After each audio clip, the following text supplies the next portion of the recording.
To paraphrase Henry David Thoreau, most people lead lives of quiet desperation. Nowhere is this more true than in our financial lives. We put on appearances for others. We lie to ourselves. We feel guilt or shame at our money situation. We're embarrassed if we can't keep up, or we make a mistake, or we lose money, or someone uses us because of our money. When I first started talking about personal finance, I simply started at the solution. Show me your spending, your credit cards, your debt, your credit score. Let's create a budget, and here's a plan that pays your debt, creates additional income, and resolves issues with creditors. The problem is very few people actually followed the plans, and those who did were right back in trouble as soon as the plan was complete, as they did not change the behaviors that put them in that situation to begin with. It's easy to be annoyed with people, but I learned a few lessons. One, money is deeply emotional, not simply rational, often in ways we do not fully understand. Second, people need to understand not just what to do, but why they are doing it. What are the principles behind the actions that someone needs to implement? And third, motivation is hard. It turns out, by the way, that motivation is largely a myth, but we'll cover that in a future class. These are not dumb people. Many have exceptionally high IQs. They've achieved advanced degrees. They were high earners. They were extremely motivated. Many were disciplined, talented, rational people filled with extraordinary common sense, except when it came to money. What I concluded is we are really bad at money. What makes us so bad? I think of the analogy to dieting. Dieting is actually quite simple. You eat less and you burn more.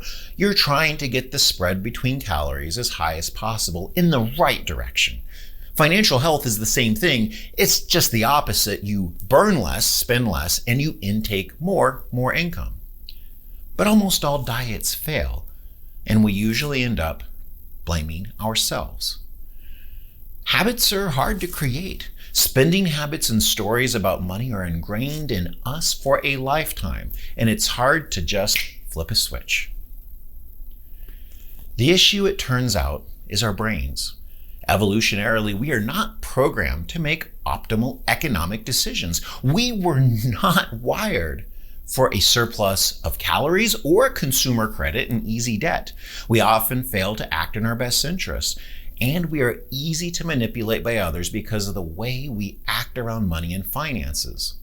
We so often resort to avoidance and denial. We isolate ourselves when we need support and community.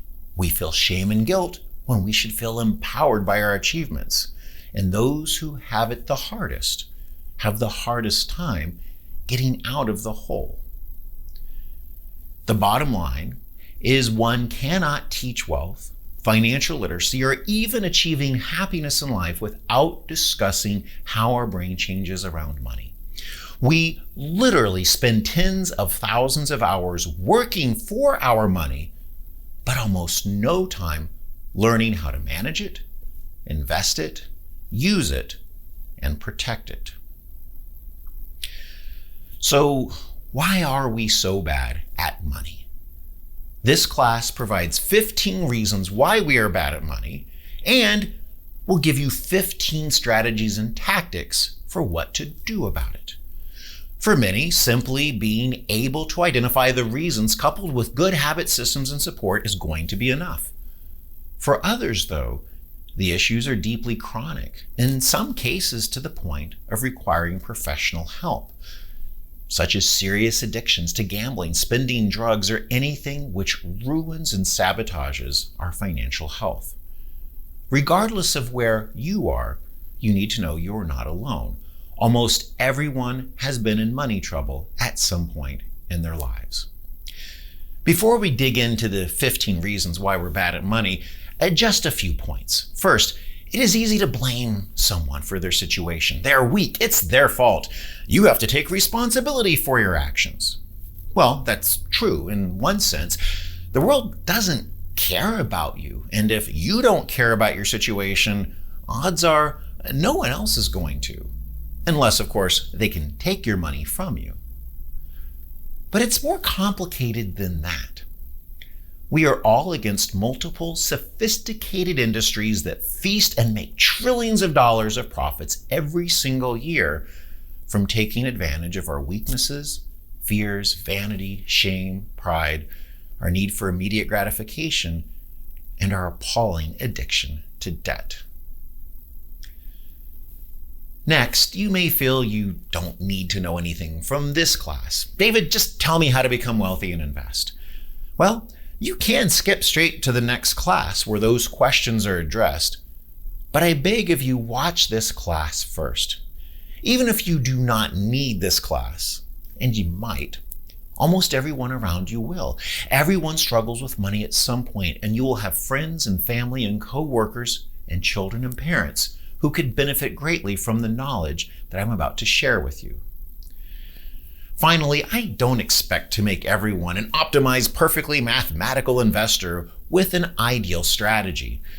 That's not necessarily even a good outcome, as people are actually less likely to stick to plans that do not incorporate some of their fears, needs, and stories about money.